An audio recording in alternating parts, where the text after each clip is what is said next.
Hey, it's Tuesday night, and welcome to the PreGame Blitz. I am your host, Larry Godwin. And guys, it's just me, myself, and I tonight, along with you guys. But you know what? We're still going to have a great show. We're going to have a great show because we're talking about the best game ever invented. No, I'm not talking about golf. I'm not talking about cricket, basketball, bowling, tennis, none of those fascinating games. I'm talking about the game of high school football that we all love so much. So, anyway, hey, listen, I hope you're off to a fantastic start to your week. I know I am. We just got through celebrating Easter this past Sunday, and that is always a time for reflection and renewal because we know what we celebrate because it's real, right? So, if it's not real for you, let's talk. Let's talk.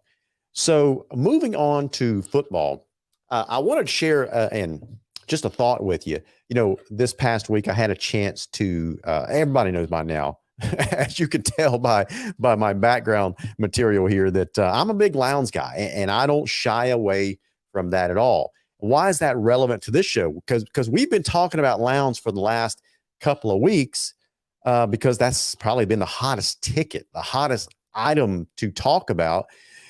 Unfortunately for the Thomasville folks, you guys sent us a great coach, a really, really great coach. I truly mean that, because I had a chance to meet with our touchdown club this past Monday night, and Coach Grage came and spoke to the club, spent about an hour with us, something like that, answering questions, laying out his plan. It wasn't a very detailed, because he'd been on the job for less than a week. But you can tell by this guy's energy, his passion for the game, his love for student athletes and helping them get to the next level.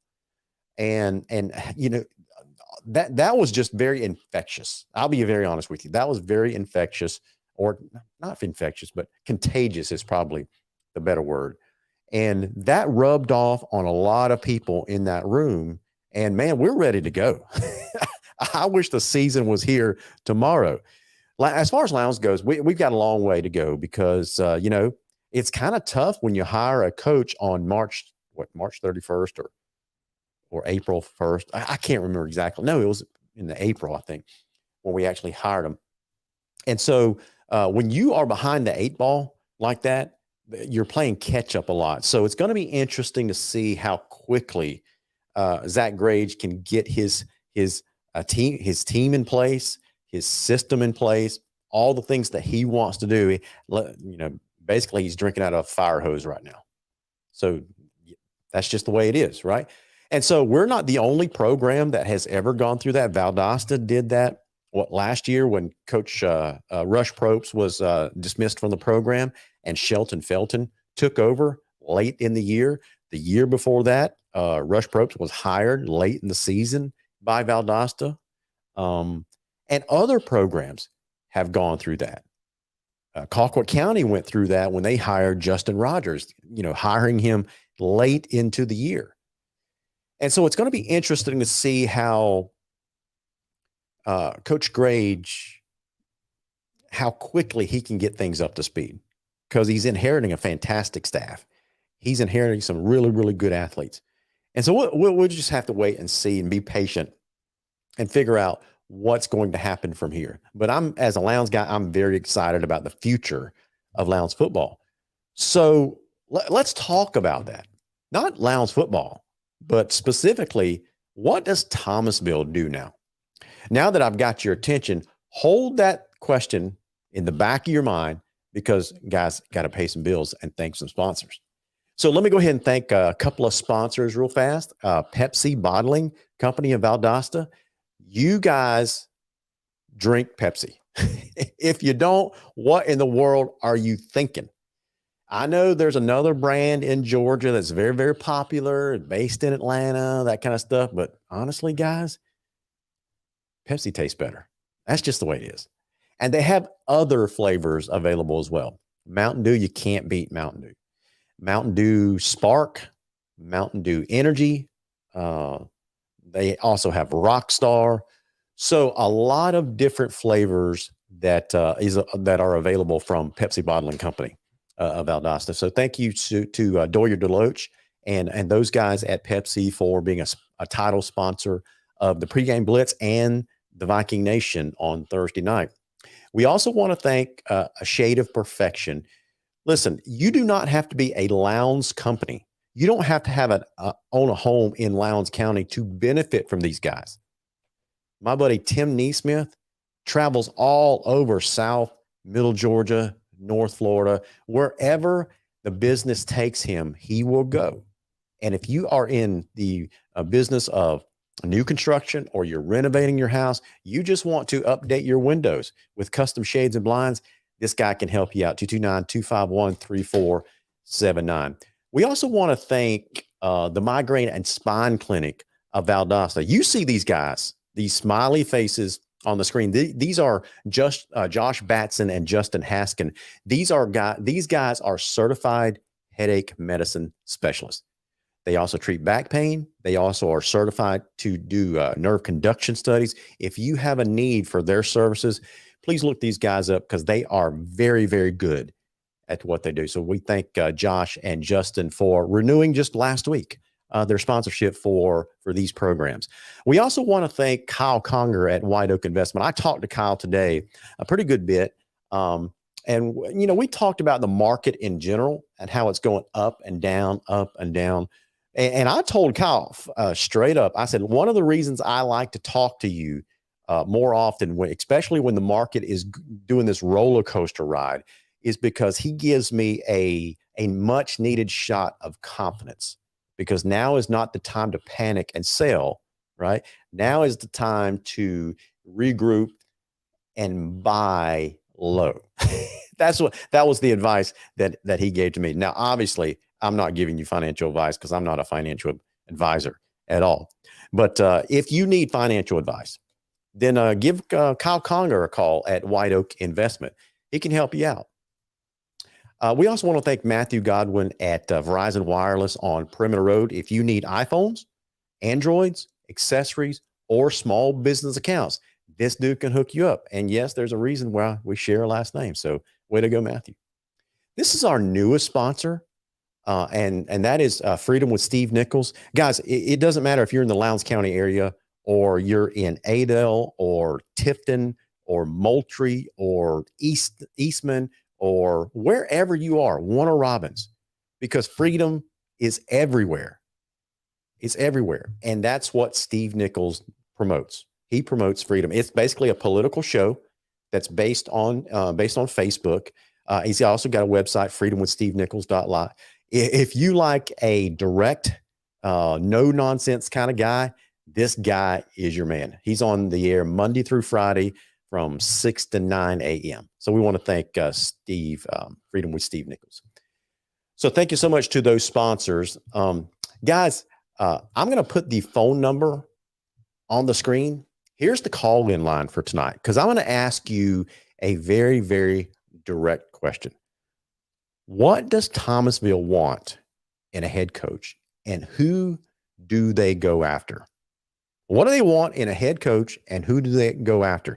Here's the call-in line, 229-469-1205. I've got some thoughts on that, but I'd like to hear your thoughts.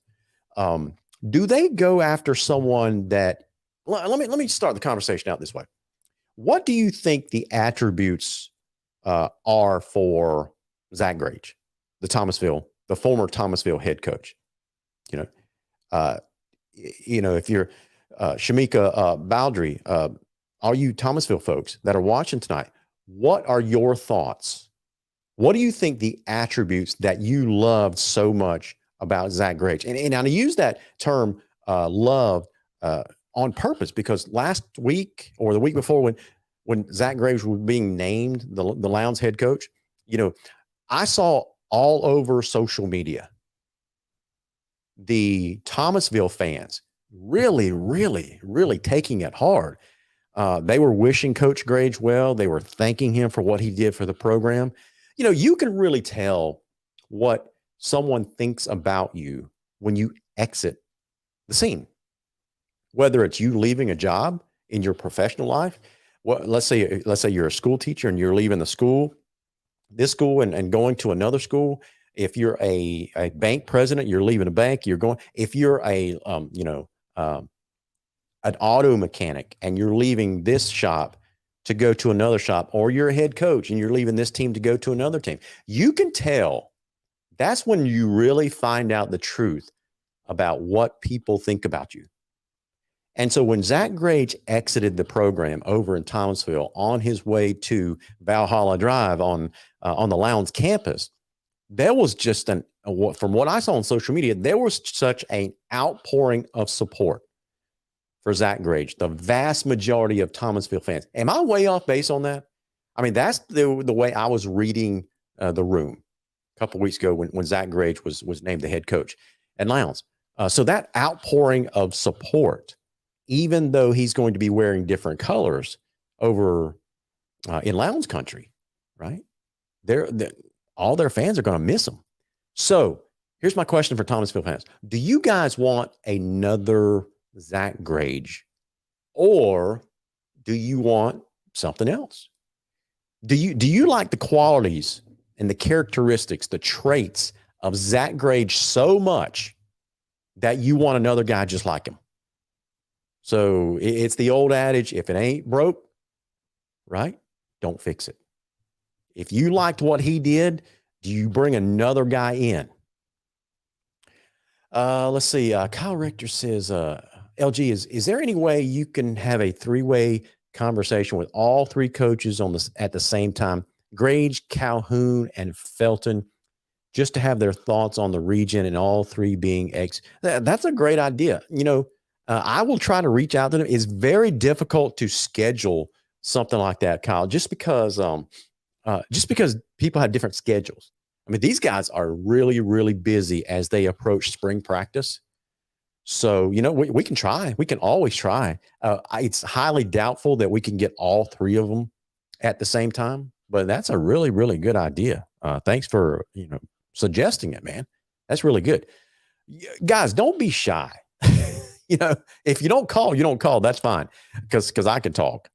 You guys know that by now. But I would prefer to hear from you. If you like, here's the thing that I gathered from meeting Zach Grage. He's a very, very smart-minded football coach. He's got a lot of energy and a lot of emotion. And in the day of modern-day football, I think it's great for a coach to display emotion in front of and to his players.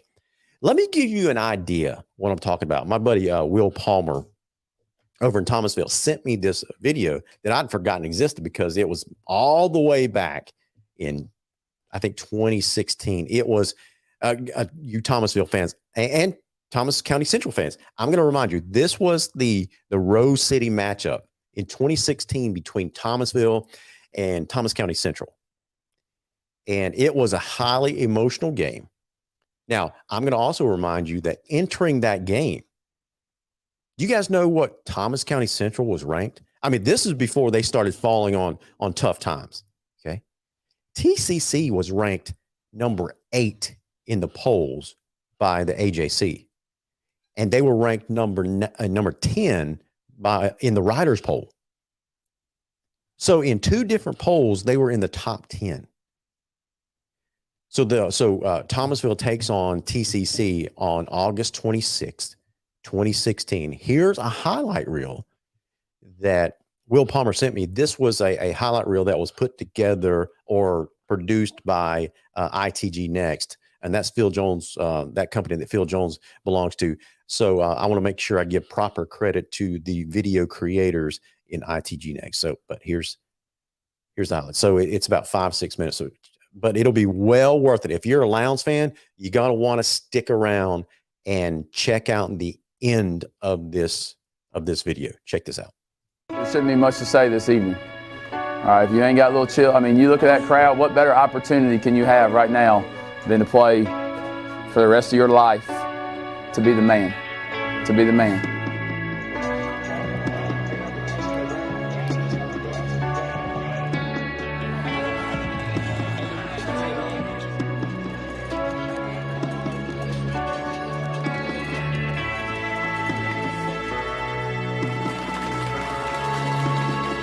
Do not give up, ever, ever, no matter what happens. And Coach Hughes just said it the best thing right there. You're going to experience every single aspect of life in the next 48 minutes. Love, hate, ups, downs, happy, sad, go play. Stay even keel and go play. Every single play like it's your last one. Don't freaking play. Make plays. Make plays. Go and instill your place, your legacy in this program for the rest of your life.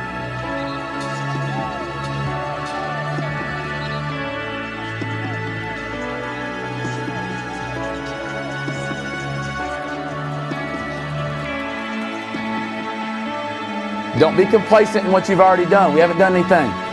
We haven't done anything. Not yet. Not yet. Okay, you haven't had a crowd like this in this stadium in a long, long, long time. That's your city. That's your city. Rose City. Okay, go and take it. Go and take it. Don't hate. Don't fear them, but you better respect them.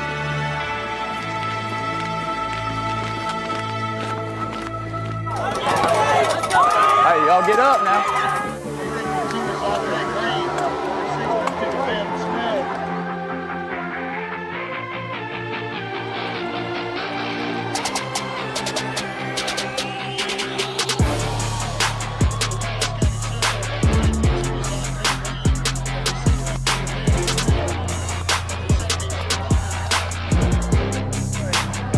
Return, return, return, return, return. Return the box, return the box. Return the box. Let's go. Get the offense ready to go. We'll be down here.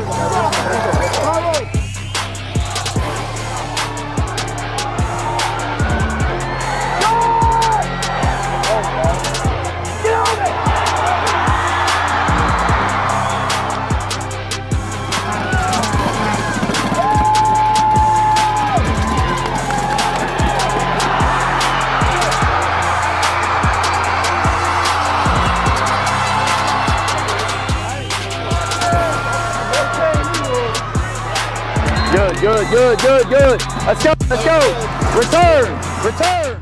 Great job last time, fellas. Go set this tone right now. Go get it back. Go get it back. It's 7-6. Okay? Play it, emotion. Good, offense, offense, offense, offense. Great job, great job, great job. Attaboy. Great job, great job. Let's go. Hey, good ball on the wheel. Okay, smart. All right, I'd probably take it 2, first down. But we got to go make the play. We got, fellas, here's what is happening right now. Okay, that's a tough play. That play's got to be made. 3rd and 9, I'm going, don't give me that. 3rd and 9, I'm going to go to my best player. You got to make the play. Let's go, let's go, let's go.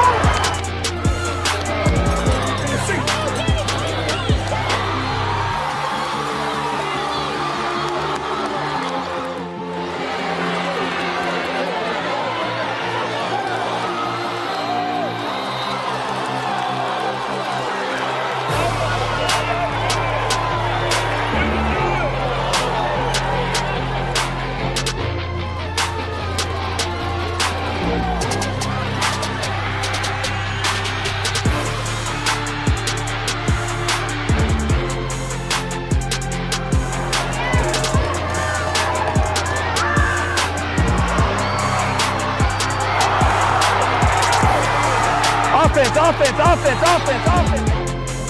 It's what you talk about all the time. Gosh darn it, I'm so sick and tired offensively. We're there. You're open. Make plays. We're not giving up sacks. We have 1 pick. Okay, 1. Fellas, it's rolling. We just got to complete balls. Complete balls. That's it. Complete balls. Michael, break it down right here and then sprint your rear end out to that. Go out the front door. Go out the front door. Hey, come it up. Let's go. We are! Finish on 3, finish on 3, 1, 2, 3. Let's go, hit it running, let's go, hit it running, let's go.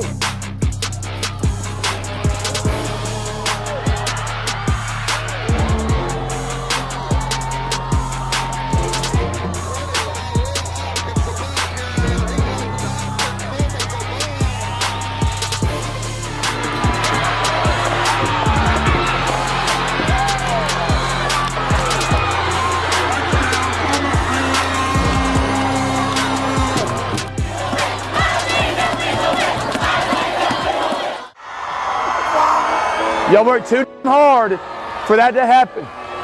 Too hard. We have got to have somebody step up when somebody goes down to make a play. You had them. You had them. All we had to do, and it shouldn't even been that close, fellas. You've got the crowd behind you. You've won them over, I promise. I promise. I've got to have more. It's got to be in the weight room. It's got to be on Sunday. It's got to be every single day. You go home and enjoy your Saturday, because Sunday we got to work, because we got Thursday this week. Don't you dare take a step back. Don't make this mean nothing. You can grow from it. You can learn from it. Do not feel this way again. Man, I've got to have more. I've got to have more. You know, that is an example to me of a controlled, emotional guy. You've been around. I'm sure you've seen him. Maybe personal experience with family members, or maybe you've seen a coach get all emotional and they lose control. I'm sure you've seen it. Those are the people that just don't make rational decisions. It's cool to be emotional because that can help fuel the things that you do and make you better. But when a coach or a player is so emotional to the point that they lose control of their thoughts, that's when they start making irrational decisions. What I saw there was an emotional coach that was well under control, and he had his players playing a pretty good brand of ball. And I want to say that even though they lost, this was his second game as the Thomasville head coach. His second game in 2016. The year before that, Thomasville was 1-9. 1-9. And by the second game of his first year, Thomas County Central rolls into Thomasville. They're ranked number 8 and number 10 in respective polls.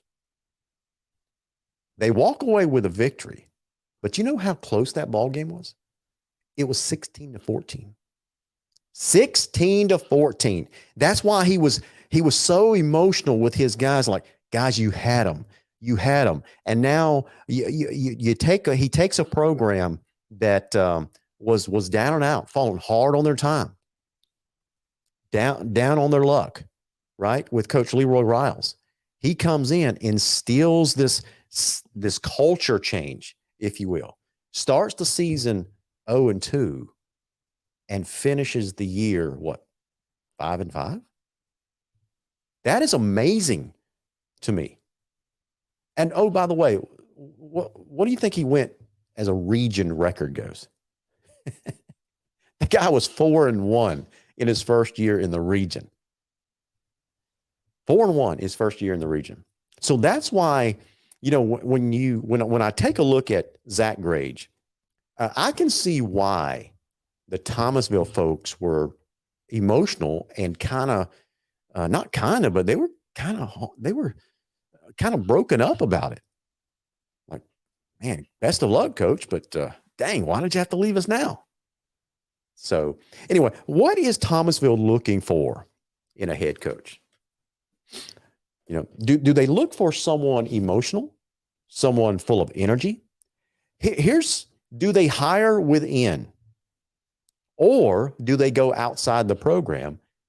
And, I'm sure I've been told that they've got a lot of interest in that program, even though it's kind of late in the year. They've gotten a lot of interest in applications being sent into them. I'm also being told that there's a good chance that you're going to have, Thomasville fans, you're going to have a coach by maybe the middle of next week. That's what I'm being told. Will it happen? We'll have to just wait and see, because anything can happen when you are in a coaching search, especially this late in the year. You extend the offer. Sometimes they bite. Sometimes they just have a change of heart. We've seen it before when coaches get offered a situation and they initially say yes, and then maybe a day or two later they change their mind. And so would that be the situation with Thomasville? I don't think so. but you just never know. So who does Thomasville replace Zach Grage with? I was given a name. I don't know anything about this guy, but I was given a name. I'm going to throw it out there, and you guys tell me what you think. I'm looking it up now. Jonathan DeLay. Jonathan DeLay, the offensive coordinator and quarterback coach for the Thomasville Bulldogs under Zach Grage. Do you think that he will be the next head coach at Thomasville? I think this decision is going to reflect what the administration thinks of Zach Grage. I think if the administration and the booster club and the stakeholders for Thomasville, if they are all on board and they want to continue what Zach Grage started, then the obvious choice would be to promote from within, especially if you're a smaller AA, AAA program. And I mean that in the best possible way. Y'all don't get me started on the classes, single A versus 7A, that kind of stuff. But I think you know what I mean. Or if they don't hire from within and promote, then it's kind of like, I don't know if you've ever worked for a corporation and you lose a manager, and the higher ups have to replace your manager with someone else. If they tend to like what you do, they will try to find someone that very, very similar traits and qualities. And oftentimes that's found from within, because that makes sense, right? But if they don't like what you do, or they want to do something slightly different, then that's when you see an organization go and hire someone else. Sometimes the decision makers are wooed by a big name. They get blinded by the flash, the hype at some big names when they apply for a job,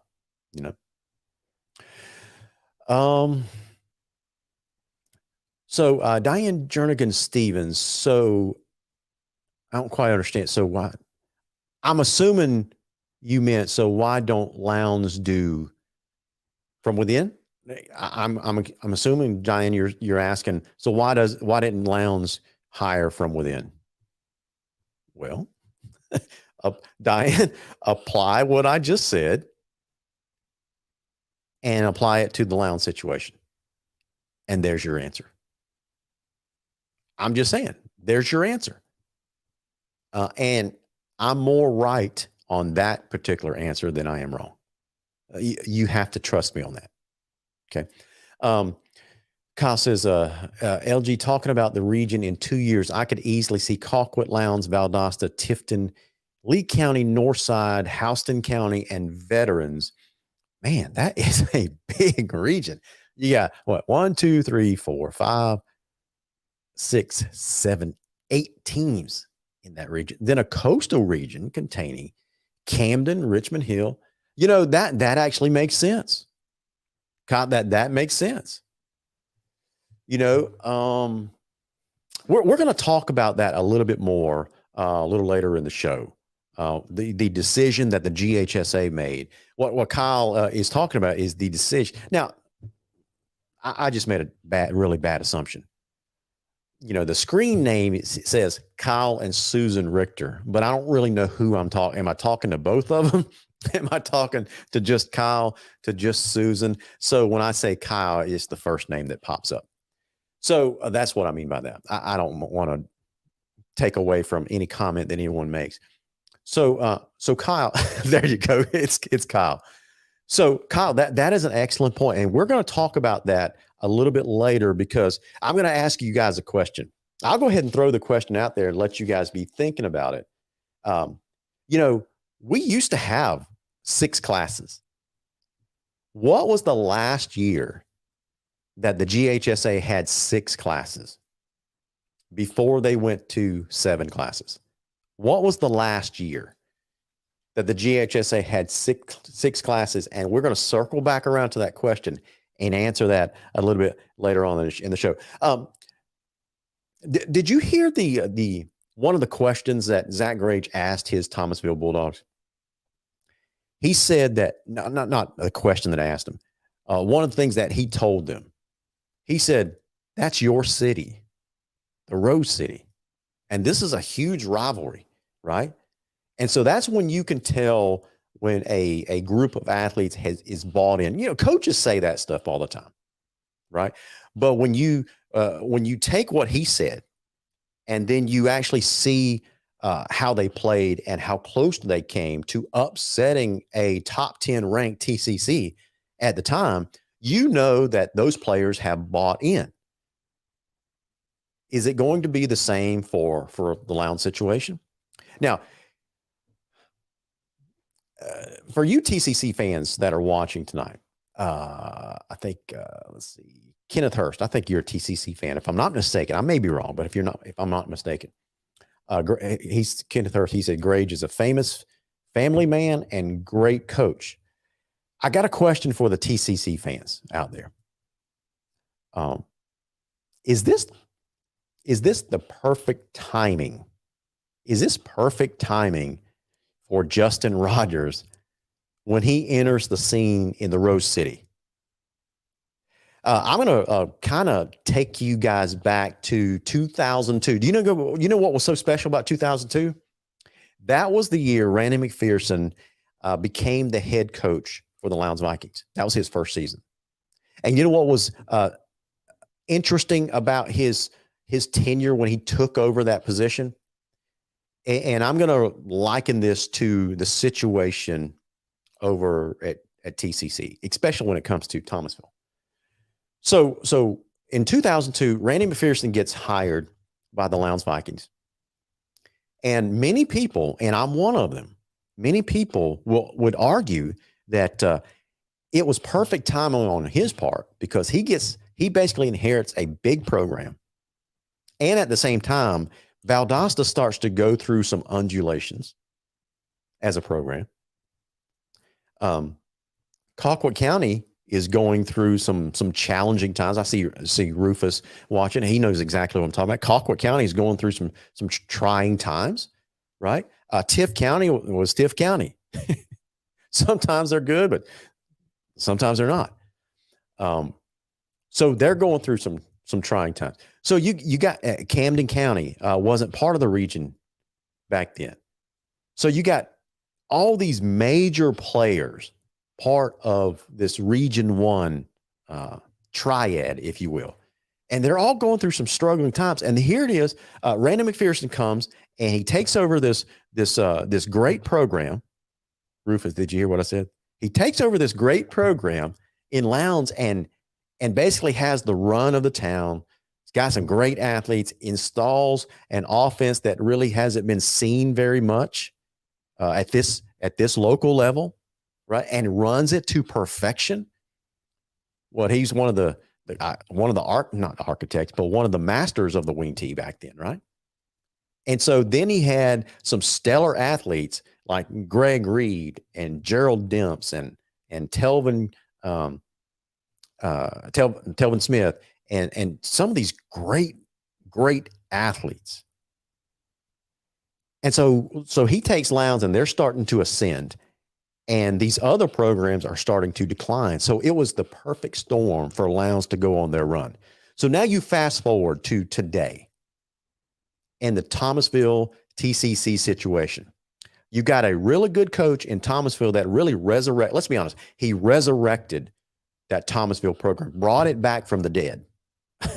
It was the Lazarus, basically, of high school football. He brought that program back from the dead and started to ascend. And at the same time, TCC now is facing their issues. So they go through a couple of trying coaching situations. And now Justin Rogers is hired, and the hotshot, young up-and-coming head coach for Thomasville exits the scene. So now, is it the perfect storm for TCC? As far as this rivalry goes, that's what I'm talking about. Not their particular region, because there ain't no way TCC is going to win Region 1-6A. There ain't no way. But as far as this rivalry goes, is it the perfect timing? Or can this new Thomasville head coach basically continue what Zach Grage was doing over there? So that's going to be the interesting question, guys. I think depending on how it shakes out and who they hire, Justin Rogers might be the big winner here. He might be the big winner here. You don't want to be the guy that follows the popular coach, the great coach, right? You want to be the next guy. So Zach Grage was that really, really good coach over there. So is that next guy? So do you want to be that next guy? So odds are that you probably don't. And I think Justin Rogers and TCC is about to ascend over there. I really do. Dijon Bolden says they won't win that either. I'm afraid. I'm sorry if I mess up your name. I'm assuming it's Dijon. I'm assuming you are a Thomasville fan. That's why you say bite down, right? So Dijon Bolden, he doesn't think that Thomasville takes a step back at all. That's what I'm reading that. So Shakira Brown, Shakira Brown, the coach left, not the talent. We will sorely miss Grage, but Thomasville will still handle it. You know, this is a true fan. This is a super fan. Shakira Brown, you are a super fan. You believe in the program and not the coach. I tell people that all the time. Don't ever fall in love with a coach. I learned this lesson early on in my life. When my wife and I got married, we lived next door. We bought a house in North Lowndes, and we were living basically in a military community, even though we weren't in the military. And so we'd made some really, really good military friends on either side of us. And you know what happened? They both got transferred. Not at the same time. So I learned then, don't ever fall in love with military folks, even though they're fantastic people. They're just going to move away and break your heart. That's just the way it is. Even though they're fantastic people, they really are. Coaches are the same way. So Shakira Brown, kudos to you for being a super fan, because you recognize the talent is still there. The program is still there. But the reality is, Shakira, is sometimes when a coach leaves and you have this vacuum that's created, and then you have another hotshot coach across town coming, and at the right time, all of a sudden what you see is athletes begin to migrate. I'm not saying recruited by TCC, but naturally some athletes will tend to migrate over there, especially if you don't make a good hire, because players see right through the hire, right? So sometimes you just rolling the dice. You really are. Kenneth Hurst, it might be perfect time, except that TCC had some players left for THS, still has playmakers. Players win games, not coaches. In high school, it's both, Kenneth. You do need really good coaches and really good players. Inquiring minds want to know if Matt DeBuck put in for the Thomasville job. He put his app at Colquitt Lounge and Coffee. I don't know. That's a great question. But I wonder is Matt DeBuck just unhappy in South Florida? Cardinal Gibbons is a well-known program. And I just hear every opening that comes up in South Georgia, he's applying for it. So is he just in that big of a hurry to get up here? I think the true answer is, I don't think there's anything wrong with Cardinal Gibbons. I think that the money in Georgia coaching football is just so much better than Florida. And it's probably just that simple. So inquiring minds want to know if Matt DeBuck has applied for. I would not be surprised. I wouldn't be. We run TCC. Dijon Bolden says we run 84. Asked him. Hey, let's talk about Lee County, because Lee County is going to be our transition into the changes that the GHSA has made, and it's going to be arriving in a couple of years. Okay, so let me go ahead and share this screen with you guys. Let's see. This is the TCC schedule. You guys see that? I'll blow it up a little bit. All right. So there was a slight change. September 16th. You guys had another team coming up from South Florida, North Miami Beach. Now they've canceled that game, and now it's been replaced by Lake Gibson. Now Lowndes played Lake Gibson last year. This is a track. This game is going to be a track meet. Lake Gibson just has athletes all over the place. They can't play defense worth anything, but their studs on offense are the real deal. And that was basically a track meet with Lowndes last year. Lowndes pulled that game out. But this team, watch out for their offense because they can score. So Lee County starts off August 12th with a scrimmage game against Carver Columbus. August 19th against Warner Robins. This is going to be an interesting game because it was rumored that Marquise Westbrook wanted out of Warner Robins. You remember the rumor earlier this year that he was going to go up to Westlake and become the head coach up for the Lions up there? That didn't pan out. But then, and then he was rumored to have applied, or at least talking to Lowndes. I don't know if that's true or not. I don't know if that's true or not. But he was a big name that a lot of Lowndes fans were talking about. And I really don't understand why Marquise Westbrook is staying at Warner Robins. I really don't. In my opinion, he is one of the most talented head coaches currently in the state of Georgia. And he's woefully underpaid. According to the open records, opengeorgia.gov, where you can go on the website and check out what all these coaches make and that kind of stuff. In 2021, he made like $88,000. That was his base salary. Yeah, I don't know if there's touchdown club money involved to supplement that or what, but that's what the website reported. So he's woefully underpaid. So he was at the top of my list, that's for sure. If he decides to come down the Lowndes, he gets a huge pay raise. He gets fantastic facilities that's getting even better.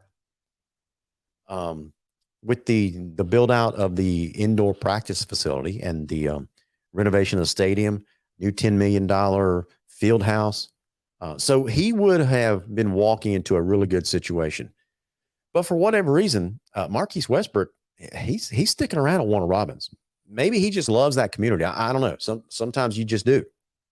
So that's going to be an interesting game because last year, if I'm not mistaken, Warner Robins, I think that's right. Warner Robins beat Lee County last year, right? And so now their first game of the season, Lee County travels up to Warner Robins. Tough non-region game. And then they go back home the following week and takes on Hapeville Charter.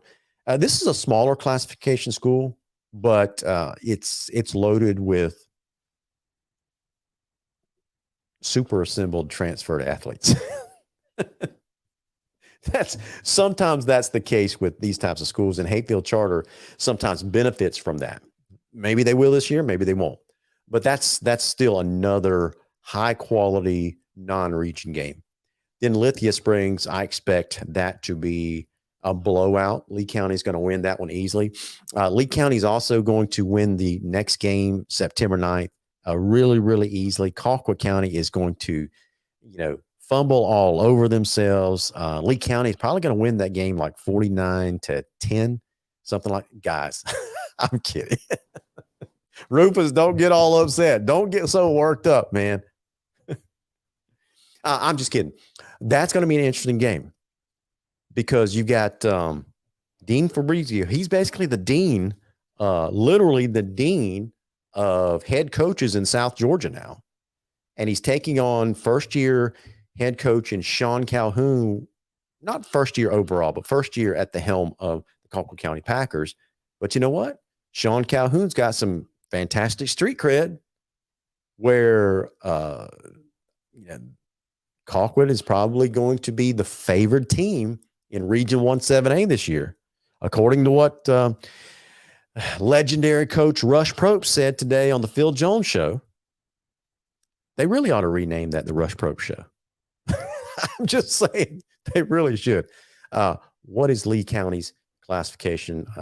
Sequoia Johnson, she says, what's Lee County's classification? They're in classification 6, which is going to be interesting because starting in 2 years, when we go down to 6 classifications, is Lee County going to stay in class 6? That they're going to be one of those bubble teams, I think, because their population size, student population size, it's not anywhere near 2,000 or 1,900 or anything like that. So as the GHSA starts to condense all these teams from 7A and packs them into 6A now, that may push Lee County down the ladder, basically. So it's going to be very interesting to see what the cutoff is going to be. So Colquitt County, September 9th, over in Leesburg. That's going to be a heck of a game. Do you know why? If this game was early in the season, I would give the nod to Lee County because their quarterback I believe it's going to be his second year as a starter. And last year was pretty good, but this year, he's got some maturity under his belt. I've seen some videos, some highlight videos. His throwing seems to be more accurate. He's got a strong arm, always been a great athlete. He can tuck it and run with the best of them. So if that game was early in the season, like week 1 or week 2, I think Lee County is probably the favorite and probably wins that game. But since this game is the 4th game of the season, then all bets are off. Because now you're getting into teams that are in mid-season form. And that also means Colquitt County is going to be, probably high-flying again. Because when Sean Calhoun was there in Colquitt with Probst, I call him Thomas Probst. You guys know him as Rush Probst. When he was there with Thomas, then, they did some really, really good things there. I got to admit. They were the football gods in Georgia anyway. And so he's going to be running a system. He's basically putting the band back together. This is an interesting remark. Rufus says that if Jeremy Rowell gets the Black Hats ready to play, and Rufus affectionately calls the Colquitt County defense the Black Hats. So he says if Jeremy Rowell, he's the defense coordinator over there now for Sean Calhoun. He says, I like the Hogs. I like the Hogs' chances against Lee. Oh, and Colquitt is never for Rufus. Come on, man. Don't Vince Dooley me. You're not sandbagging anybody here. Come on, man. That's what the ESPN guys say. So anyway, Sequoia Johnson Hill says, can't wait for the Hateville Charter game. My son is the QB. Is that right? Man, your son is the QB for Hateville Charter? Or which team is your son the QB for, Sequoia? Is it Lee County? Oh, okay. So it is Hateville. Gotcha. Hey, listen, welcome to the program. Thank you so much for watching. Do me a favor and share and like and tell your other football friends and family about this show, and let's grow this thing together. And we've got some pretty strong numbers. So I like the direction that we're headed in. So, well, welcome aboard to the Hateville Charter Nation. Now, as far as Lee County goes, I think they beat Warner Robins this year because Warner Robins I think they're graduating a lot of people. I think they beat. Now, no offense, Sequoia, you may want to close your ears for what I'm about to say is I think Lee County beats Hateville Charter. So they start the year 2-0. They beat Lithia Springs easily. They started the year 3-1. 3-0. They lose to Colquitt County in a close game, probably about 6-7 points, something like that. So now they're 3-1.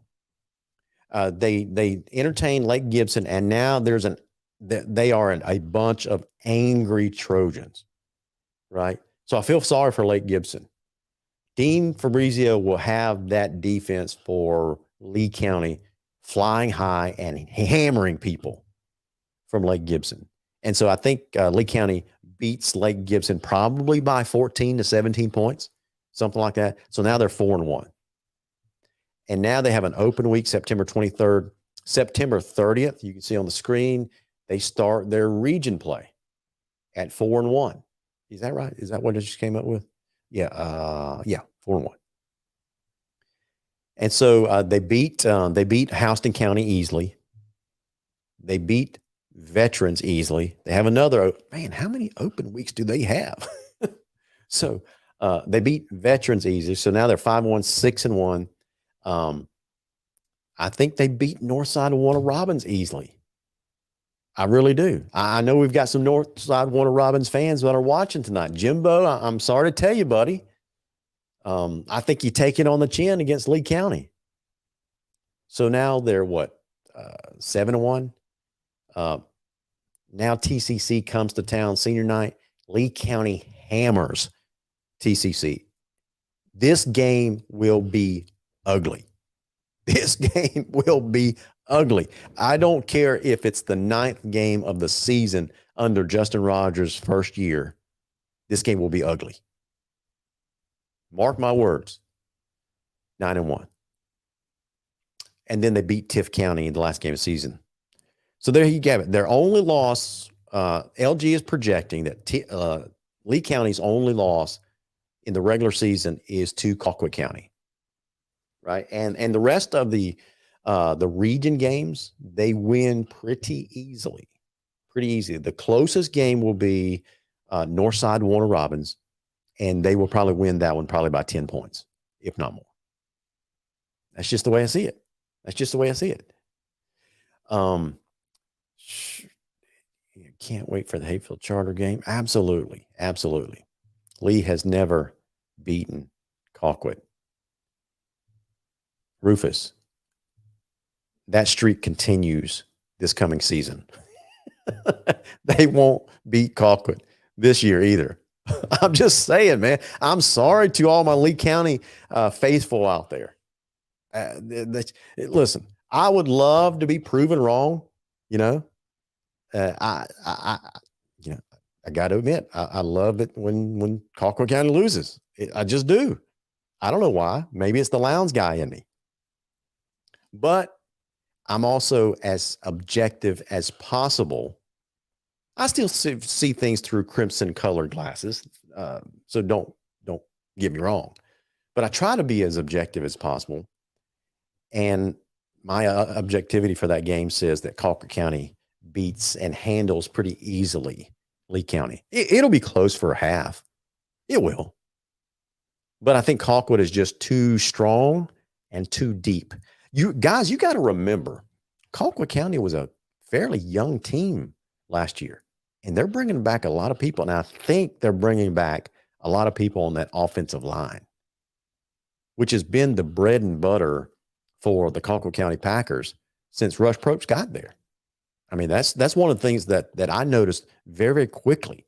He developed that offensive line very quickly. And a lot of people credit Rush with throwing the ball a lot. And that's true. He did.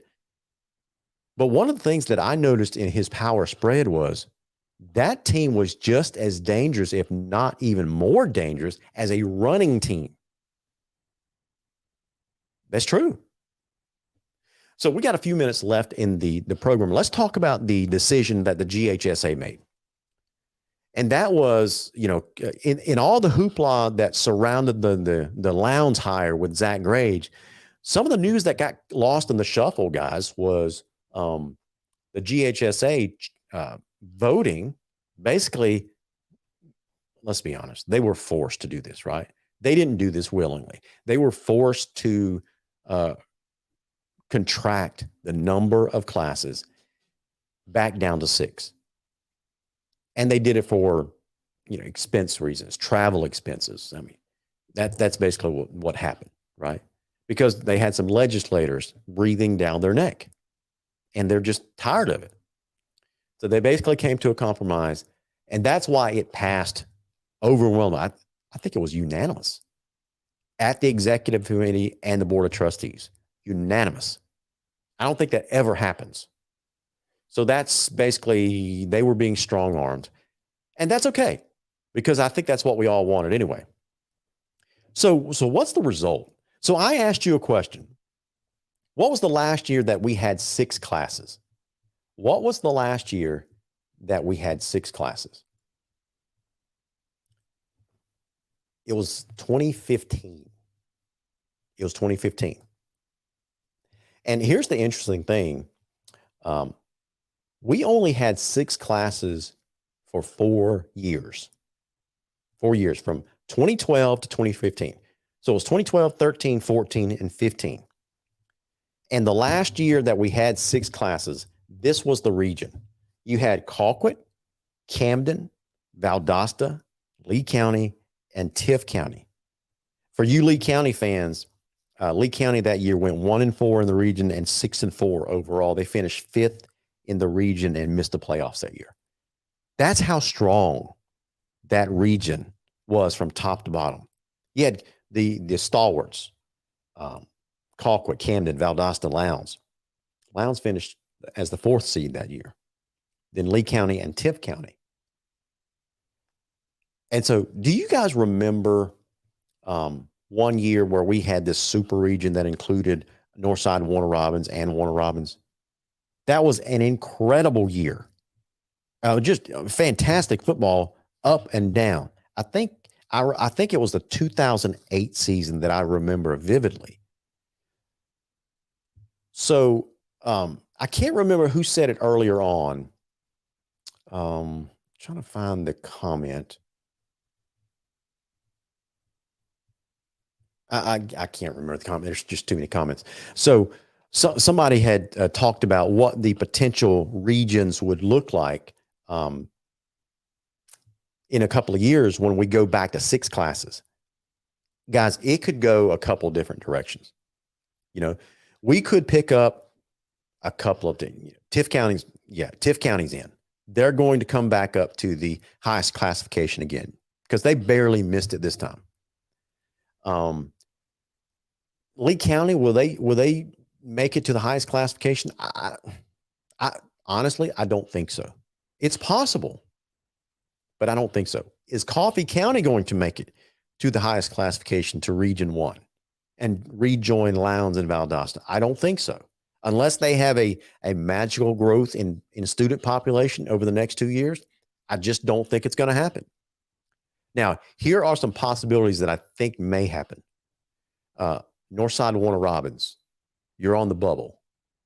So you may be joining. Houston County, probably. Warner Robins, probably not, unless you guys have some shifting of shifting of student population. So, but Houston County, I think for sure comes. Northside Warner Robins is probably on the bubble. I say they probably do make it in. And so here's the interesting thing to me. Does Camden County stay in the highest classification in Region 1? I'm just going to go ahead and call it Region 1 6A. I'm predicting that they're not. I'm predicting they go back to a coastal region. Somebody made this point earlier on, and we're thinking about this. We're on the same wavelength. And so I think they go back to a coastal region that includes Camden, Brunswick, Glen Academy. Then you got Richmond Hill, Effingham, South Effingham.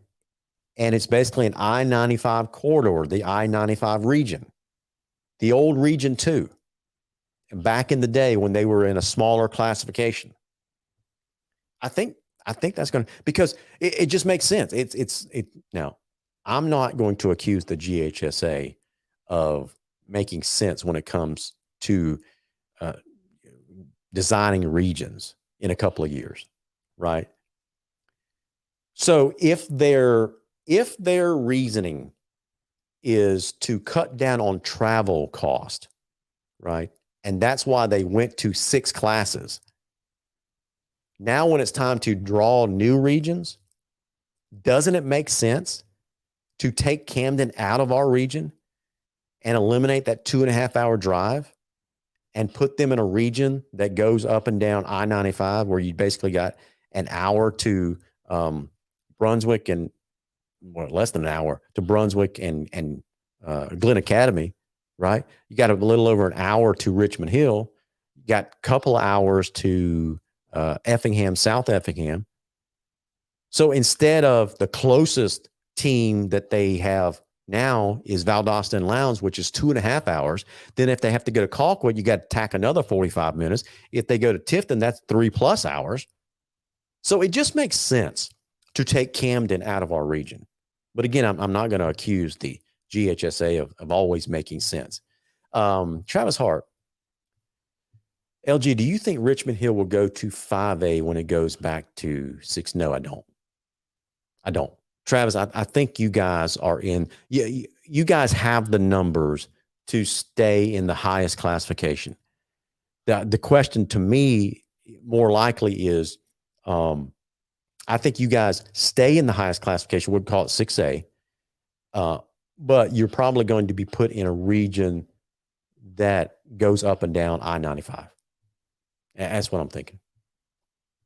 Rufus reminds me that Joey Bennett was one of the best O-line coaches that he's ever seen. Rufus, man, that's a mouthful. You've been watching football for a long time, buddy. He's been one of the best O-line coaches that you've ever seen. That's a pretty good compliment, I got to admit. Colquitt will score major points. Can they stop the opponent? Rufus, that was my heartache last year with Lowndes. Lowndes scored so many points last year, but we couldn't stop anybody. Or at least that would, I think we set a state record last year, winning six games where we allowed 30 more points. So anyway, it's going to be interesting to see how this season plays out. The first order of business, though, is who is Thomasville going to hire as a head coach? We should find out pretty quickly. Probably by the middle of next week, we should hear some type of announcement. My prediction, I'm going to go out on a limb. My prediction is I think it's going to be Coach DeLay. That's what the fans seem to want. That's what the safe pick seems to want. It's not rocking. It's that it fits that old adage. If it's not broke, don't fix it. Right.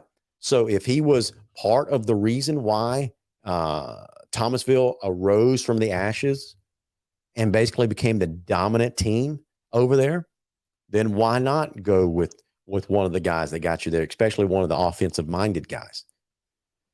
So anyway, that's my prediction. That's who I think Thomasville will end up hiring. Jimbo says that's interesting.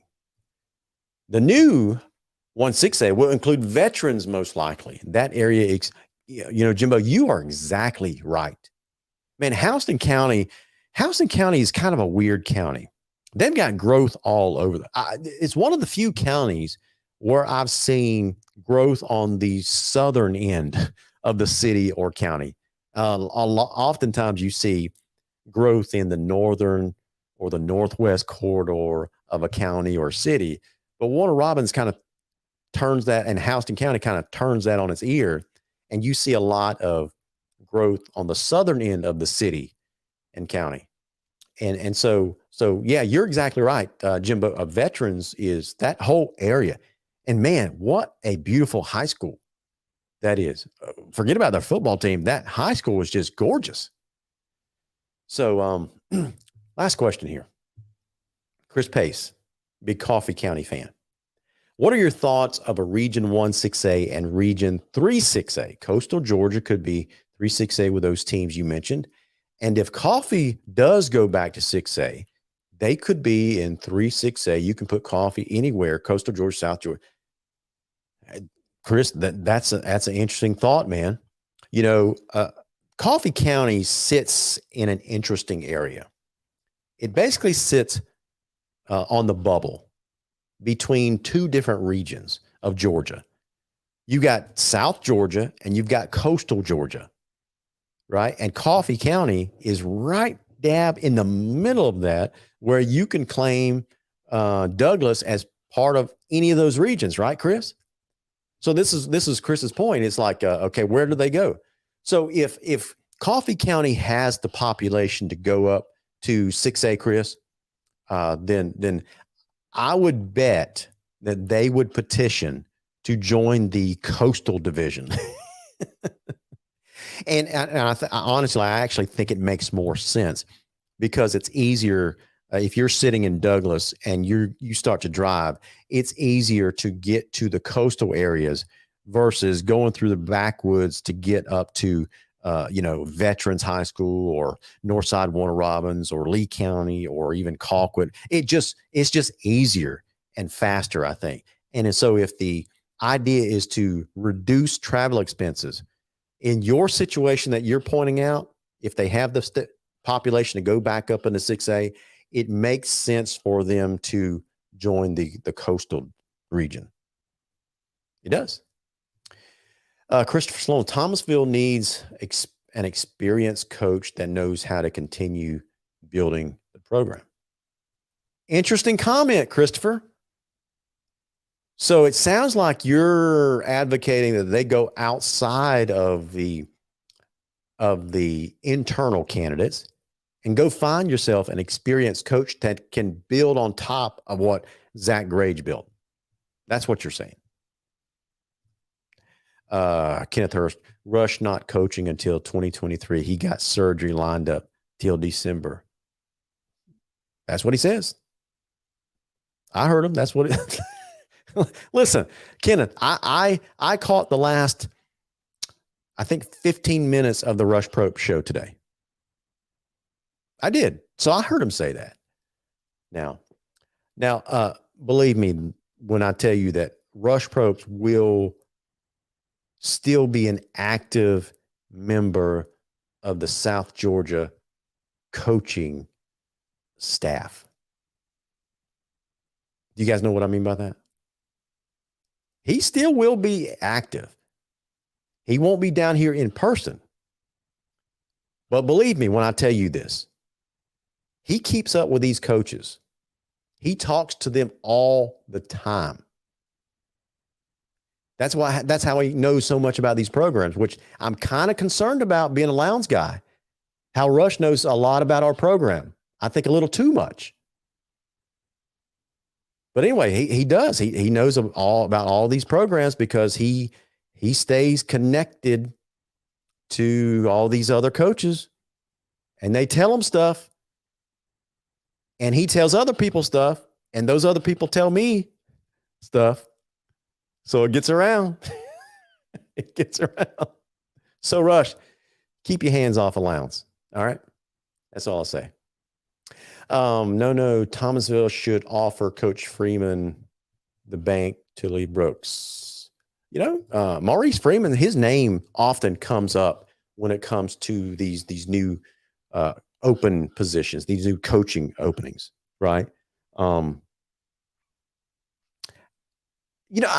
don't know. If you are Maurice Freeman, this late in your career, does it make sense to leave Brooks County for another program and basically start over? Now, if he's got a fire in his belly, he just wants to rebuild, or not rebuild, but he just wants to build another program and basically challenge himself to do that, then Thomasville would be a great fit for him, right?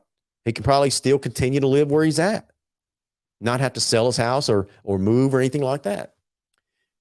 But and only Coach Freeman can answer that question. Is he in the twilight of his career? So he's put in a lot of time in the coaching ranks. Just won another state championship. And so he might be getting ready to hang it up in a couple of years. I don't know. It just depends on his mindset and what he wants to do. Because the last thing I think he wants to do is go into a Thomasville situation where he's only there for a couple of years before he retires. Does that make sense? I don't think it's fair for him. I don't think it's fair to the Thomasville community if that happens. So if he were interested in the Thomasville job and he got offered the job, I would hope that that he takes it with the intention of staying there 3 to 5 years, preferably 4 to 5 years, just to get that program where it needs to be. Thomasville is a championship caliber program. We saw that, and Zach Grage brought that almost all the way through, got him there to the finish line and couldn't get him quite past that, right? But can someone like Maurice Freeman take them the rest of the way and restore that championship swagger over in the Rose City with the Thomasville Bulldogs? We'll just have to wait and see. But I would bet that he's probably comfortable where he's at right now in Brooks County. That's just my hunch. So I could be wrong. I don't think that I am, but I could be wrong. Travis Hart says, I think, like he said, the hammer stays in Brooks. Oh, okay. So Travis, he said the hammer stays in Brooks County. I guess that means that he likes it where he's at now. And that guys, that would just make sense. It really would, especially with how long he's been in the game. He's in the twilight of his career, probably. You just never know how much more energy you have left because, man, listen, coaching football, even at the single A and double A level, it takes a lot out of you. It really does. So anyway, guys, we are about an hour and 15 minutes into the show tonight. We're going to end it right there because I'm hungry and I got to go get something to eat. So anyway, listen, you guys have a fantastic week. We should find out pretty soon who Thomasville is going to end up hiring. We'll talk about that next week. Maybe they'll have a hire by next Tuesday night. We'll see. If you're in the Lowndes community, we will see you on Thursday night. So guys, you guys have a fantastic week and may God bless you and go Vikings. Catch you later.